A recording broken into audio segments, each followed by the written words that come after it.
अब देखिए report writing पे आएंगे तो रिपोर्ट राइटिंग का फॉर्मेट सीखेंगे, फॉर्मेट आपको आना चाहिए। और ये इंपॉर्टेंट रिपोर्ट्स हैं जो कि पेपर के हवाले से बहुत इंपॉर्टेंट है।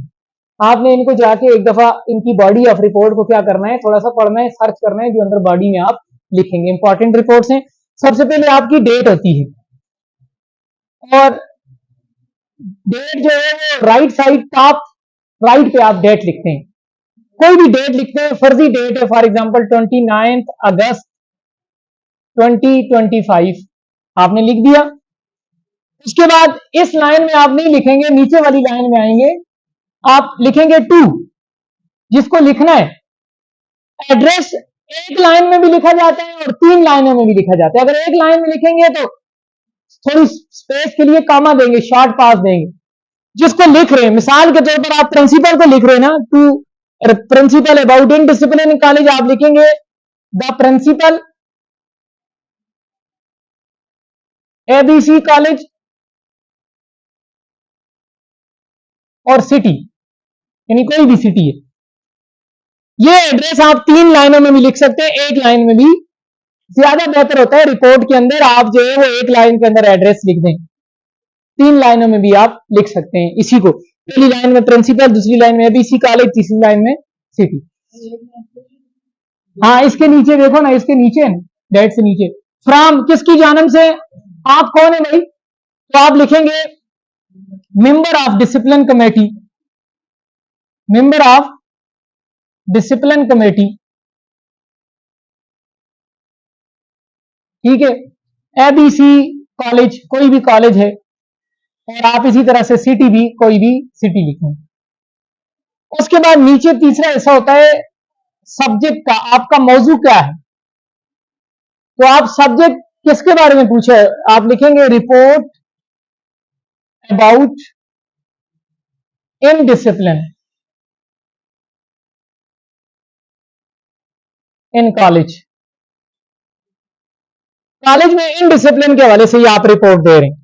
उसके बाद बिल्कुल इसी के नीचे आप सैल्यूटेशन लाइन लिखते हैं, सर, मैडम, कुछ भी लिख सकते हैं, कामा।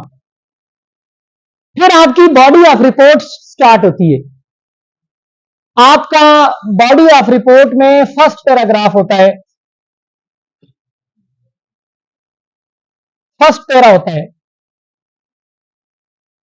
फर्स्ट पैरा में आप रेफरेंस देते हैं कि आपको किसने कहा है रिपोर्ट लिखने का, रेफरेंस ऑफ रिपोर्ट राइटिंग।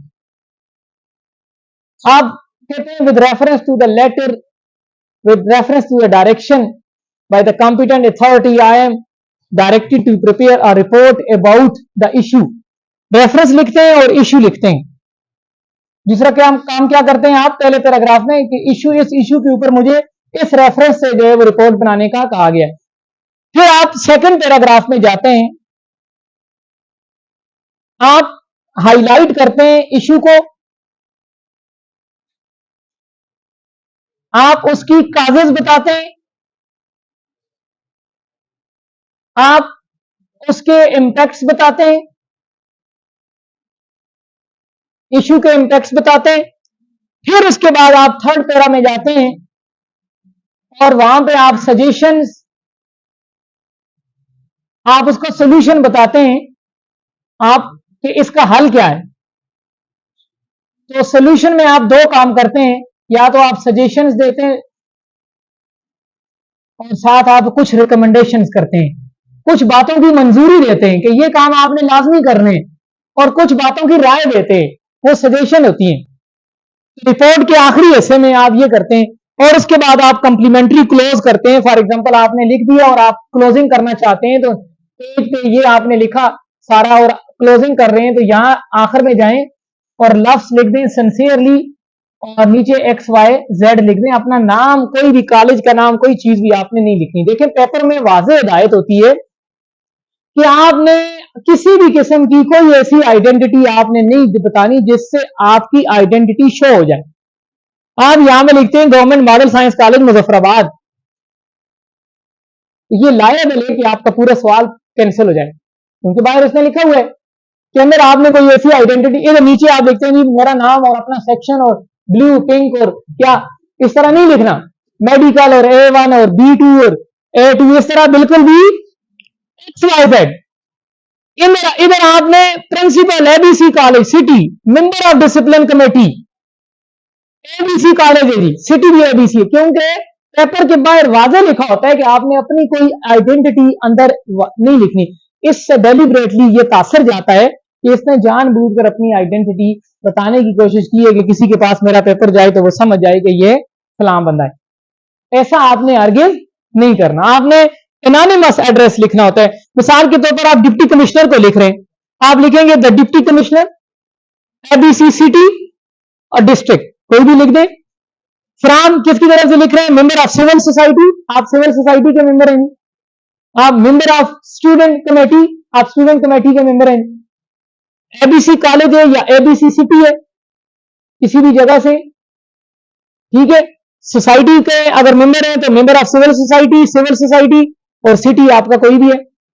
और आप रिपोर्ट का सब्जेक्ट बनाएंगे, सैल्यूटेशन लाइन लिखेंगे, बॉडी ऑफ रिपोर्ट 3 हिस्सों में डिवाइड करेंगे। बाकायदा से बच्चे पूछते हैं जी रिपोर्ट की लेंथ कितनी होनी चाहिए, पूछते हैं ना। रिपोर्ट की लेंथ जो है वो डिपेंड करती है ये बॉडी पे। बॉडी के आप 3 पैराग्राफ बनाए ना, जरा पहला पैराग्राफ बनाए, दूसरे में ये सारी बातें लिखें तो ये दूसरा पैराग्राफ कम से कम पेज पे चला जाएगा। और तीसरे में जब सोल्यूशन और रिकमेंडेशन देंगे, सोल्यूशन और रिकमेंडेशन हमेशा पॉइंट की सूरत में दिया करो। 3-3 पॉइंट लिखोगे तो 6 पॉइंट ये बन जाएंगे, 2 पेज बन जाएंगे रिपोर्ट के, बेहतरीन किस्म के 8 नंबर मिल जाएंगे। आप ऐसे गड़बड़ करके आओगे, सही फॉर्मेट भी नहीं होगा तो 2-3 नंबर दे देगा एग्जामिनर। मतलब उसने ये कहा हुआ है ना, मिसाल है वो कहता है रिपोर्ट टू न्यूज एडिटर। तो फॉर एग्जांपल आप एक रिपोर्टर हैं, फिर आपने आपको रिपोर्टर बना लें। With reference to your letter about framing a report on the motorway travel, I am making a report on this issue with following descriptions. इन डिस्क्रिप्शन के साथ मैं क्या कर रहा हूं, इस इशू पे क्या कर रहा हूं, रिपोर्ट बना रहा हूं। ठीक है, रिपोर्ट का क्वेश्चन समझ गया। ये इंपॉर्टेंट रिपोर्ट्स हैं, इनको जाके घर में देख लें इनका कंटेंट्स, और इंशाल्लाह इन्हीं में से एक आध रिपोर्ट क्या होगी, रिवाइज होगी। ठीक है ना, इसको आप देख लें। अब नेक्स्ट क्वेश्चन पे जाएंगे, क्वेश्चन नंबर 5 पे।